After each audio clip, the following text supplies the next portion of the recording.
नमस्कार विद्यार्थियों, GK by Jitendra Khinchay YouTube channel पर आपका स्वागत है।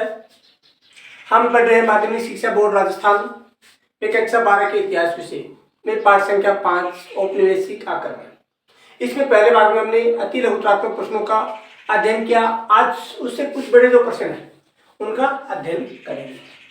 आज का पहला प्रश्न है 1857 की क्रांति के जो प्रमुख केंद्र है वो और उनके नेतृत्वकर्ता कौन थे। यानी 1857 की क्रांति के प्रमुख केंद्र व नेतृत्वकर्ता। वीडियो को देखने से पहले सभी विद्यार्थी एक बार वीडियो को लाइक करें, चैनल को सब्सक्राइब करें एवं बेल आइकॉन का बटन दबाएं ताकि अगले वीडियो का नोटिफिकेशन आपको तुरंत मिल सके। आज का हमारा पहला प्रश्न है 1857 की क्रांति के प्रमुख केंद्र व नेतृत्वकर्ता। प्रमुख केंद्र, उस केंद्रों में नेतृत्वकर्ता कौन थे। पहला जगदीशपुर। जगदीशपुर से नेतृत्व किसने किया था? कुंवर सिंह ने। जमींदार कुंवर सिंह ने जगदीशपुर से क्रांति का नेतृत्व किया था। दूसरा झांसी। झांसी से रानी लक्ष्मीबाई ने क्रांति का नेतृत्व किया।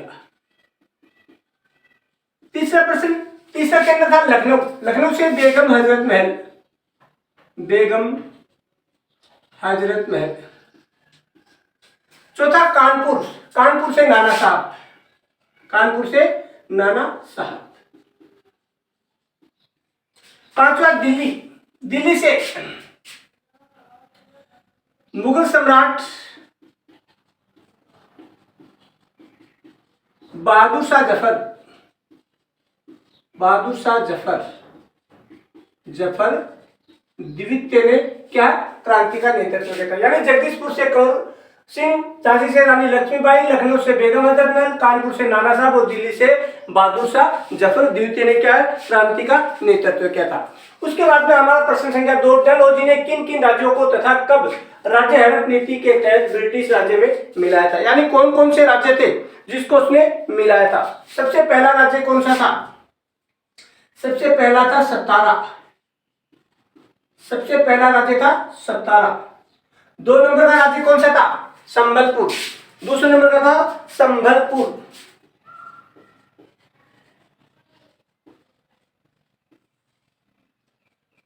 तीसरे नंबर पर, यानी पहला सतारा, दूसरा संबलपुर और तीसरे नंबर पर कौन सा था?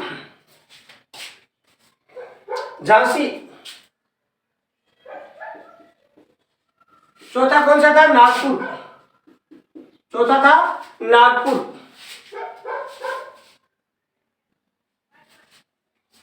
पहला था सतारा को कब मिलाया था? 1848 में। 1848 में सबसे पहले किसको मिला था? सतारा को मिला था। दूसरा था संबलपुर 1849। उसके बाद में झांसी को मिला था 1853 में। और नागपुर को मिला था 1854 में। नागपुर को ब्रिटिश राज्य में मिला लिया था। उसके बाद में जयपुर, बघार, उदयपुर। जयपुर को 1849,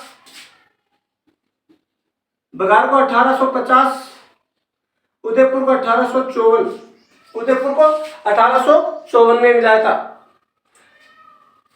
1852। तंजौर को 1855 में और अवध को 1856 में मिलाया था। यानी डलहौजी की राज्य हड़प नीति के तहत सबसे पहले सतारा 1848, संबलपुर 1849, झांसी 1853, नागपुर 1854, जयपुर 1849, बघार 1850, उदयपुर 1852 और तंजौर 1855, अवध 1856। इन राज्यों को ब्रिटिश राज्य में मिला लिया गया था। प्रश्न संख्या 3, 1857 की क्रांति के प्रमुख कारण। इस पाठ से केवल 1857 की क्रांति से संबंधित आएंगे। तो इसमें क्या होगा? पहला तो इसके कारण परिणाम है, यही इसके प्रमुख है। यानी 1857 की क्रांति के क्या कारण है, इसके असफलता के कारण क्या है और इसके क्या परिणाम निकले थे, ये 3 ही प्रश्न इसमें प्रमुख है।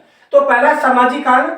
सामाजिक कारण में कौन कौन से थे, यही पूछ लिया जाता 2 नंबर का प्रश्न कि 1857 की क्रांति के प्रमुख सामाजिक कारण बताइए। तो पहला है अंग्रेजों की जाति भेद की भावना, भारतीयों के साथ जातिगत भेद की भावना।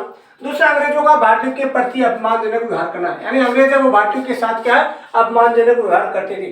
तीसरा, सार्वजनिक स्थानों पर भारतीयों के साथ पक्षपात, यानी सार्वजनिक स्थानों पर भारतीयों को नहीं जाने देते थे, जैसे क्लब है, यानी जो मनोरंजन साधन थे, थिएटर है, उनमें भारतीयों को नहीं जाने देते थे। चौथा, पाश्चात्य शिक्षा नीति से भारतीयों में असंतोष, जो पाश्चात्य शिक्षा नीति थी उसके द्वारा भी भारतीयों में असंतोष फैला था, यानी पाश्चात्य शिक्षा नीति से भारतीयों में असंतोष। 4 नंबर, स्थानीय लोगों में गुलामी की मानसिकता तैयार करने के लिए, यानी भारतीय लोगों में गुलामी की मानसिकता तैयार करने के लिए अंग्रेजों ने इतिहास का अपने अनुकूल लेखन करवाया था, यानी अपने को बढ़ा चढ़ाकर उसमें बताया गया था अंग्रेजों के द्वारा।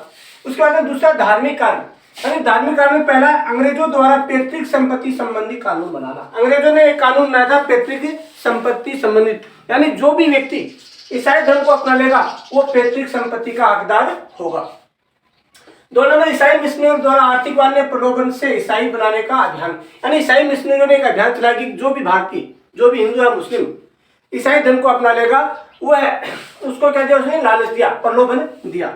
उसके बाद 3 नंबर, 1813 में पारित अधिनियम द्वारा ईसाई पादरियों को धार्मिक प्रचार की स्वीकृति प्राप्त होना। 1813 में एक अधिनियम पारित हुआ, उसके द्वारा जो ईसाई मिशनरी थे उन्हें भारत में क्या, धार्मिक प्रचार करने का अधिकार प्राप्त हो गया या स्वीकृति मिल गई। 4 नंबर, भारत में मंदिरों और मस्जिदों पर कर लगाना भी एक प्रमुख धार्मिक कारण था, यानी भारतीय जो राजनीतिक धार्मिक कारण उसमें जो मंदिर और मस्जिद थे उस पर भी क्या है, कर लगाया गया था।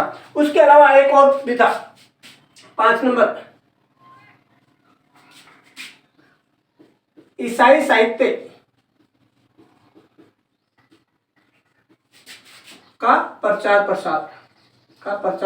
प्रसार, ईसाई साहित्य का प्रचार प्रसार, ये भी एक प्रमुख कारण था। तीसरा कारण है राजनीतिक कारण।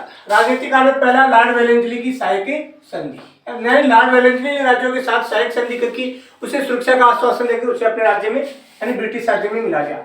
दूसरा, लॉर्ड डलहौजी की राज्य हड़प नीति। राज्य हड़प नीति में उसने गौ निषेध नीति और कुशासन और भ्रष्टाचार का आरोप भी लगाया। तीसरा, भ्रष्टाचार और कुशासन का आरोप लगाकर अवधिकार मिले, इससे भी क्या भारतीय लोगों में क्या आक्रोश उत्पन्न हो गया। चौथा, बहादुर शाह के प्रति अपमानजनक व्यवहार। उसमें मुगल सम्राट बहादुर शाह थे भारत में, उसके प्रति भी अंग्रेजों ने क्या अपमानजनक व्यवहार किया था। चौथा, पांचवा, अंग्रेजों का भ्रष्ट शासन और न्याय व्यवस्था। अंग्रेजों की शासन प्रणाली क्या थी, काफी अन्यायपूर्ण थी, न्यायपूर्ण नहीं थी, अन्यायपूर्ण थी। 6 नंबर, अंग्रेजों द्वारा जमींदारों की जमीनें छीनने से उसमें आक्रोश, यानी अंग्रेजों ने क्या जमींदारों की जमीन है वो छीन ली, उससे जमींदारों में भी क्या आक्रोश उत्पन्न हो गया। 7 नंबर, सभी सार्वजनिक सेवाओं में उच्च पद अंग्रेजों के लिए सुरक्षित होना। जो भी सार्वजनिक सेवा थी, सरकारी सेवा थी, उसमें जो उच्च पद थे वो अंग्रेजों के लिए सुरक्षित थे। ये थे राजनीतिक कारण। 4 नंबर, आर्थिक कारण। अंग्रेजों की शोषण की नीति से ग्रामीण अर्थव्यवस्था का पतन हो गया। अंग्रेजों की जो भारतीयों के प्रति शोषण नीति थी उससे क्या भारतीय जो ग्रामीण व्यवस्था थी वो क्या उसका पतन हो गया, अर्थव्यवस्था का। दूसरा, भू राजस्व की अधिकता, यानी भू राजस्व टैक्स वो ज्यादा लिया जाता था और वसूली के लिए सेना का प्रयोग किया था। अगर किसी के पास भू राजस्व चुकाने के लिए रकम नहीं थी, कुछ नहीं था, तो उस सेना जबरदस्ती उससे भू राजस्व वसूल करती थी। तीसरा, निर्यात कर अधिक था और आयात कर कम था, यानी बाहर से जो भी वस्तु इंग्लैंड जाती थी उस पर निर्यात कर ज्यादा लगाया जाता ताकि वो महंगी हो जाए हो, और इंग्लैंड से जो भी वस्तु बाहर जाती उस पर जो आयात कर वो काफी कम लिया जाता था। 4 नंबर, औद्योगिकरण के फलस्वरूप मशीनों के प्रयोग से कुटीर उद्योगों का पतन होगा, यानी औद्योगिकरण की शुरुआत हुई, उसे जो उद्योग स्थापित हुए उसमें मशीनों का प्रयोग किया जाने लगा, जिससे क्या कुटीर उद्योग है वो धीरे धीरे उनका पतन हो गया। 5 नंबर, भारतीय धन संपदा को अंग्रेजों द्वारा इंग्लैंड पहुंचाना, यानी धन निष्कासन, यानी अंग्रेज है वो भारत की धन संपदा वो इंग्लैंड पहुंचाने लगे थे। ये थे हमारे आर्थिक कारण।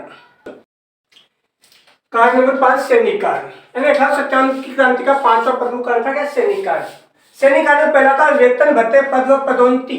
वेतन भत्ते पद व पदोन्नति के संबंध में भारतीय सैनिकों के साथ पक्षपातपूर्ण व्यवहार किया जाता था, यानी भारतीय सैनिकों को कम वेतन दिया जाता, उनकी पदोन्नति नहीं की जाती थी, और अंग्रेजी सैनिकों को ज्यादा भत्ता वेतन दिया जाता और उसकी पदोन्नति भी की जाती थी। 2 नंबर, सेना में अंग्रेजों की तुलना में भारतीय सैनिकों की संख्या लगातार बढ़ रही थी, जिसके कारण भारतीय सैनिक ज्यादा दिन प्रतिदिन जागरूक होते जा रहे थे, वो भी क्रांति का एक कारण बना। तीसरा, प्रथम आंग्ल अफगान युद्ध में अंग्रेजों की पराजय होना, यानी आंग्ल अफगान युद्ध से पहले अंग्रेज कभी पराजित नहीं हुए थे। लोगों के मन में एक भय था कि अंग्रेज कभी पराजित नहीं हो सकते। लेकिन जब प्रथम आंग्ल अफगान युद्ध में अंग्रेज हार गए तो उसके बाद में भारतीय सैनिकों के मन में ये उत्साह उत्पन्न हुआ कि हम भी अंग्रेजों को हरा सकते हैं। 4 नंबर, 1856 ईस्वी में लॉर्ड कैनिंग द्वारा सामान्य सेना भर्ती अधिनियम पारित हुआ था। एक अधिनियम पारित किया गया था, सेना भर्ती अधिनियम, जिसमें सैनिकों को समुद्र पार जाने का प्रावधान थे और हिंदू धर्म के अनुसार भारतीय लोग हैं वो समुद्र को चीरकर पार नहीं जाना चाहते थे। इसके कारण भी क्या भारतीय सैनिकों में आक्रोश उत्पन्न हो गया। 5 नंबर, 1854 के डाक अधिनियम द्वारा सैनिकों को मिल रही निःशुल्क डाक सुविधा को समाप्त कर दिया गया। यानी 1854 से पहले जो सैनिक थे उनको क्या जो डाक सेवा थी वो निःशुल्क मिलती थी, लेकिन उसके बाद में उसे समाप्त कर दिया गया। तो उसके प्रति भी अंग्रेज जो भारतीय जो सैनिक थे उसमें आक्रोश से उत्पन्न होने लगा था।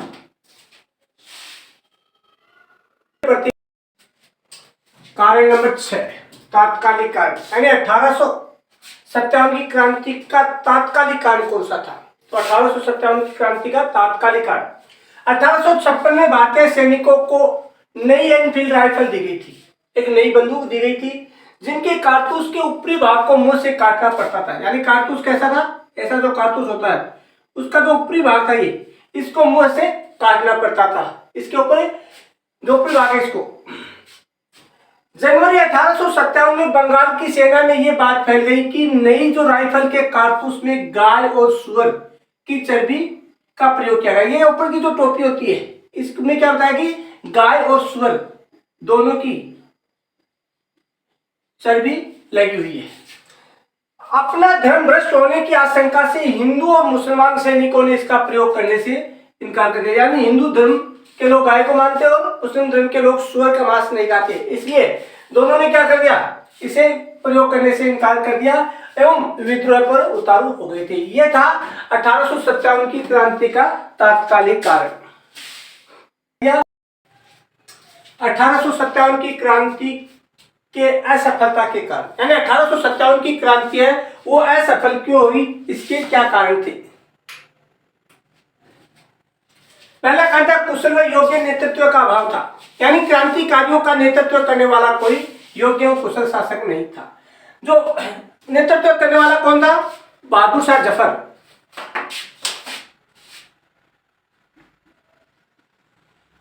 बहादुर शाह थे, ये क्या थे? कमजोर शासक थे।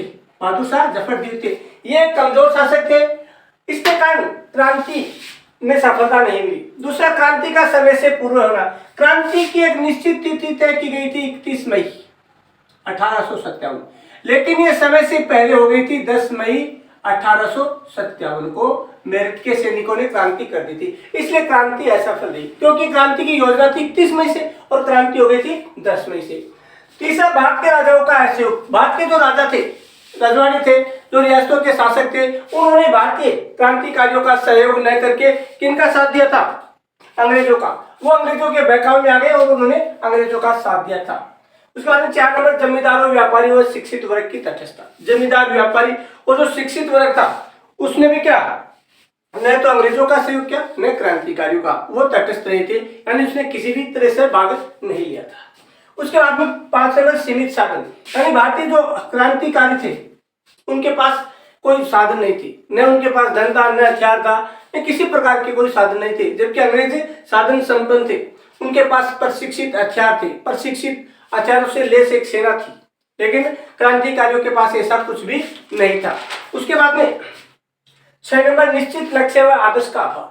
यानी क्रांतिकारियों का कोई निश्चित लक्ष्य नहीं था, न कोई आदर्श था। क्रांतिकारियों का एक ही लक्ष्य था कि अंग्रेजों को भारत से बाहर निकालना।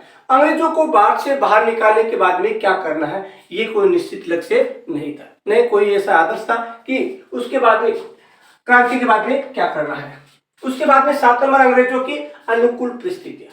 यानी 1857 का वर्ष अंग्रेजों के लिए काफी सहयोग, वैसे अनुकूल मान लीजिए या लाभदायक मान लीजिए, क्योंकि 1857 में चीन के साथ अंग्रेजों का युद्ध हुआ था, चीन युद्ध।